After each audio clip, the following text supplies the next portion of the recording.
naibalik na po namin na tuluyan yung Parang lahat. Walang nagpadala sa iyo si Ate Gigi. Pa-birthday niya daw sa iyo.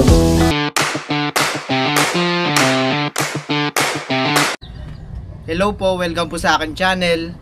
At ngayon po ay meron po kaming good news para po kay Tita Saning at sa mga viewers po ni Tita Saning. Ayan po. Ano yan ta? Paano natin sisimulan to ngayon ta? Nag-start po kasi yan nung June 26 no ta? June 26 yun ta? 26 ng hapon. Hapon yata yun. Na tumatawag po saan si Tita Saning na di niya na po talaga mabuksan yung kanyang account. Parang nalag-out po bigla yung kanyang YouTube channel. Kaya nung akin pong tinignan ay parang iba na po ang gumagamit. Parang nalagin po sa ibang address. Kaya doon ko po nalaman na nahack po yung YouTube channel ni Tita Saning.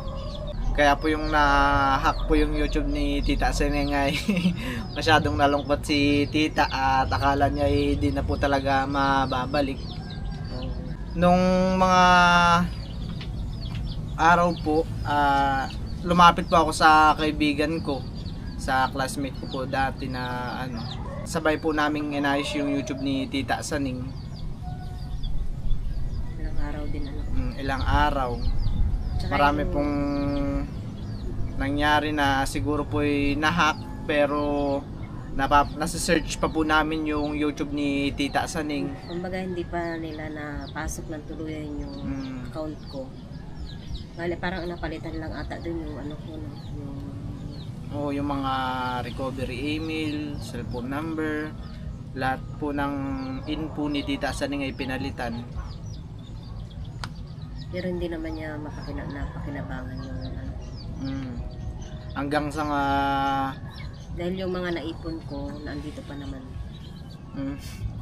Hanggang sa meron po kaming step na inayos pero ayaw rin po talaga. At yung sabi ng kaibigan ko po na parang yun na lang po yung huling option namin para maibalik, lumapit po talaga kami sa YouTube partner. At yung makalipas po na araw, mga anong date yun ta? Yung mga July na yata, July 2, July 3. No. Noong July 3 po, nag-email na po sa akin si YouTube na naibalik na po yung YouTube channel ni Tita Saning. Ayan po, at naibalita ko po agad kay Tita Saning yun na maibabalik na yung YouTube niya noong July 3. Kaso nga lang po parang di po naagapan masyado at nabawi ulit po ng hacker na parang bumalik po lahat doon yung niya at na wala po sa cellphone ko ulit. 3 araw pa po ulit bago ayan po naibalik na po namin na tuluyan yung YouTube channel ni Tita Saning. Si Tita, kahit na ibalik na rin po yung YouTube ni Tita Saning ay natatakot pa rin po siya hanggang ngayon. Ayan po. Sabi nga ni Bal, ilipat na daw po uli sa cellphone ko yung account ko. Sabi ko huwag muna at andun pa nga rin po yung kaba. Takot pa rin po. Baka bigla pong makuha ulit. Hindi ko naman po alam kung anong mga dapat kong gawin. Kasi iba lang po talaga ang may alam. Tsaka si Miba. Si Miba po, yun po yung kaibigan ko na pinagtulungan po namin na maibalik. At nagpapasalamat din po kami kay Miba, kay John Mark Miba. Ayan po, maraming salamat, Mibs. Tsaka kahit linggo na lang po yung pinakang day off niya po, na sana magpahinga po siya, talaga pong pumunta po siya dito kahit gabi na para po maayos po ng aking YouTube account. Pero hindi pa rin naman po naayos po nung gabi na yon. Siguro po nung yun nga, nung dumating nga po dito si Bal. yun ay pinagtulungan na po nilang dalawa. At nagpapasalamat po ako ng sobra sa kanya dahil sa kanya na balik po yung aking YouTube channel. Siyempre kay Bal at saka kay Milot at sa lahat po ng nag-prayer na maibalik po yung aking YouTube account. Maraming salamat po sa inyong lahat at sana po ay huwag po kayo magsasawa po na katulad po ngayon na maibalik na po sa akin. Sana po ay supportahan nyo pa rin po ako. At yung po pala talagang pagka-hack ng YouTube ni Tita Saning ay di rin po talaga biro sa naramdaman ni Tita. Dahil sa totoo lang po talaga na minsan may nakikwento rin po sa akin si Tito Ninyo na talagang na mimiss na talaga po talaga mag-upload ni Tita. Minsan din po talaga na di mapigilan umiyak ni Tita minsan sa gabi. At iniisip-isip ni Tita yun. Gabi ko din iniyakan yung banda. Kaya nga parang ako din ay na ano nun talagang sabi ko sayang yung mga content ni Tita. Tsaka na makuhan ko talaga yung yung dalawa ni Milot katulad niyan na napupuyat din kayo sa pag-aasikaso ng account ko nung nandun pa po sila nandun pa po si Bal sa Quezon. Pero ngayon po ay sinecure ko na po yung account ni Tita Saning. Ayan po. At sana po wala na pong mangyaring masama sa YouTube channel ni Tita Saning. At doon po pala sa nagtatanong po na dapat po nag-vlog pa rin si Tita kahit wala po ang YouTube channel niya. Nahack po yung YouTube channel ni Tita ay nagbablog pa rin po siya at marami na po siyang naipon na vlog na i-upload kahit yung mga araw po na wala po yung YouTube channel niya. Kaya kung mapapansin niyo po siguro dun sa mga ibang vlog ko na talagang mga late na po talaga yun. Ngayon pong i-upload ko. Pero i-upload pa rin daw po ni Tita Saning. At nung birthday ni nanay doon ba? Tsaka yung birthday ni nanay. Ayun po. At anong masasabi mo na naibalik na yung YouTube channel mo? Siyempre andun yung saya at kumbaga bumalik yung lahat ng mga pangarap ko na dating iniisip ko pa lang ay yung kumbaga na gumuho na parang bumalik na yun dahil na naibalik na nga po yung account ko. Siyempre nagpapasalamat ako ng marami sa inyo, Bal. At doon pa po pala sa account ni Tita Saning ay meron pa po akong aayusin na kaunti. Ayan po. At nung mga nakaraan po talaga ay na-hold din po ang sahod ni Tita Saning gawa ng ano yun na pinaklose na po ni Tita yung kanyang bank account. Bali ngayon ako mag-open po uli ako ng bank account. Dahil yung po palang aking ATM ay hanggang 50 lang yung bang tawag doon? Yung pwedeng maximum. Maximum na ano. Yung pwedeng ilaman sa ano. Kaya po yung sahod ko po na 47 yun po ay mayroon pa pong natitira na na naiwan po. Kaya hindi po lahat na nailagay po sa ATM ko. Kaya sabi po ng kailangan na daw po talagang close na. At maano naman na yan ako dito kay Gudo. Kasama si Gudo sa gitna. Lagi naman kasama si Gudo. Kasama si Gudo na nasa gitna. At ayan po sa mga nag-aabang po ng mga upload ni Tita Saning.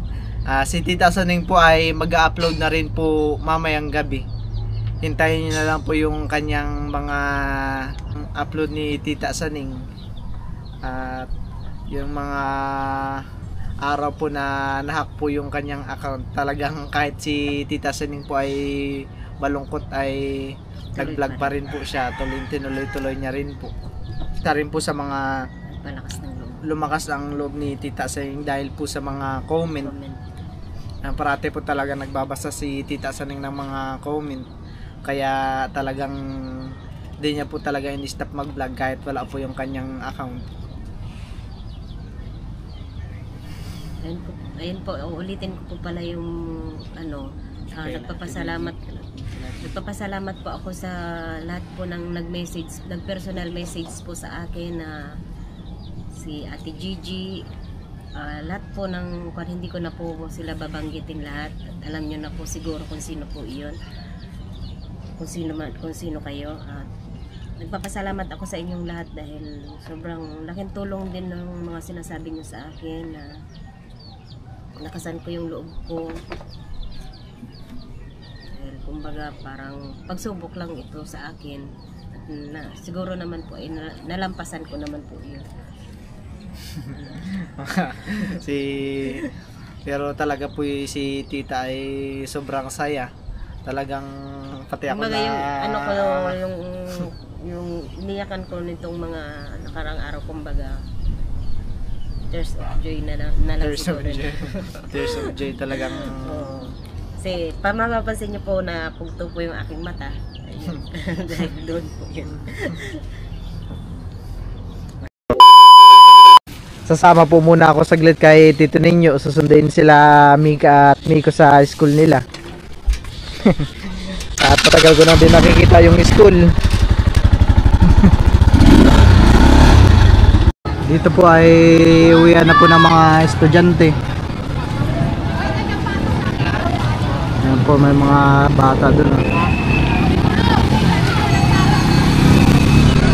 Nakaway po yung mga bata.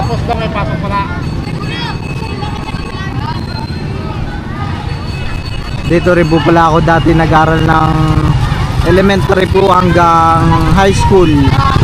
At dito rin po ako nag-aral ng 2 years course na college bago po ako nag-bachelor. Nakakamiss naman yung school na ito.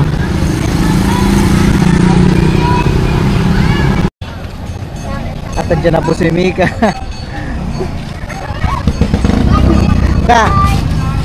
Cleaners ka? Hindi. Ha?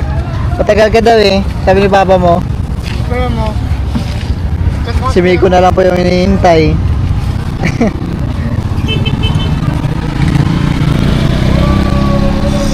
At kami po ni Junjun muna ibibili ng tinapay pang merienda po. Meron po kayong pandigoko? Meron. Magkano po yung pandigoko? 5 isa po, dito po. Meron kami bago. $2. Saan po?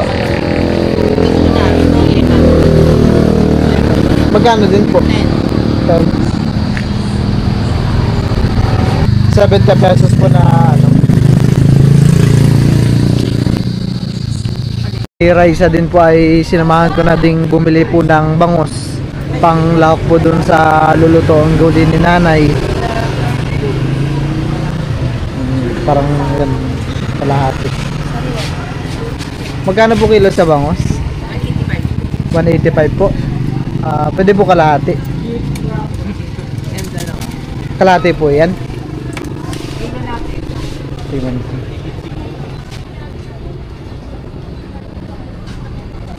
Dito po kami pala bumili sa Barangay Baito. Barangay rice. 120 kalahati, no? Ako na yan pang ano, pang gulay. At si nanay po dito ay nagluluto po ng ulam. Ano niluluto po nay? Dinengding Dinengding. Sarap yan ah. na yan.